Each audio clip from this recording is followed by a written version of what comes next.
before you open your mouth, before you start yelling at your uncles, right? Before you start teaching, giving them the khutbah, you come and hear the khutbah and you say, I'm going to do this at home.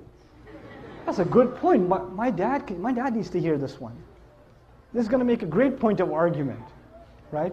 A lot of excited young people do that. They discover the religion, they hold on to it, and they use it to debate with family, right? When you do that, you're basically abandoning what the messengers did. You have to have a little credibility first. When you turn to the religion, you become the best son, the best daughter, the best husband, the best wife. Speaking of the best husband, I want to tell you a story. A really good one on this subject, making people conscious of Allah. You don't just invite people to have taqwa of Allah with your words. Your character says a lot. A friend of mine, he became a friend actually on a short trip, told me about how he was raised in a Muslim family. He's Guyanese origin, and in Guyana there's Muslims that are committed, and there's Muslims that have mixed their religion with Hinduism, and some Muslims that are just Muslim by name, and they've completely almost lost everything of the religion. They almost know nothing of the religion. So as he was growing up in New York, he almost completely just wasn't even practically Muslim. He used to, get into fights with his mother. He went to jail a couple of times. He was in gangs, all kinds of stuff. Later on in life, he decides he wants to, he's looking for God. And he knows at least by name he's Muslim. I think his name was Muhammad or something, right? By name he's Muslim, so he should look into what religion first? Islam. So he starts looking into Islam, starts going to the masjid, starts learning how to pray again, becomes more serious. At the time he was, he had married his girlfriend who was Christian or whatever. Right? He starts becoming more serious about the religion. And then his wife notices that he's praying. And the beer is gone from the fridge. And he's not going out with his drinking buddies. And he doesn't go to Atlantic City on the weekends. He's a different guy. Something's changed, And he doesn't say anything to her. Just on his own, he didn't yell at her, didn't tell her to, put a hijab on or whatever, lose all her friends. He didn't do any of that. He went to a scholar, and I make dua for the scholar that he went to. He didn't tell me his name, but he said, I went to my scholar, and I told him, look, I'm becoming more and more aware of Islam, but my wife, of course, is a Christian, and she's not even a practicing Christian. She's just kind of what I was before. She's exactly like I was before. How do I help her? He said, don't tell her a thing about Islam, just be the best husband you can be, and to do that, just study what kind of a husband the Prophet was. Just do that. Don't worry about what you need to tell her, worry about being the best possible husband, and that is the sunnah of the Messenger. The Messenger would buy his wife gifts, the Messenger would joke with his wife, the Messenger would spend time with the mother of the believers, the Messenger would praise and compliment the mother of the believers. I'm mentioning that on purpose, guys. He would compliment them. You guys eat the first morsel of food in iftar, like, And the wife says, what? You go, nothing.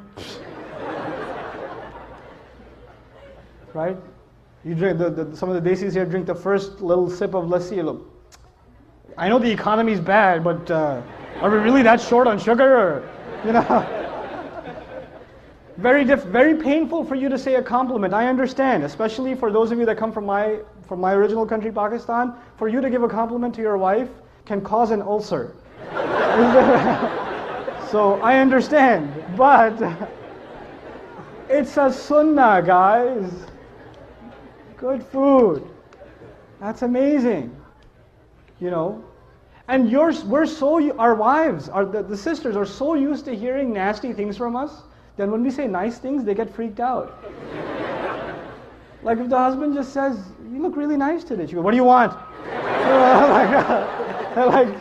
She gets worried, like he's up to, we gotta fix that. That's a problem. It can't be healthy. So he starts doing these things with his wife.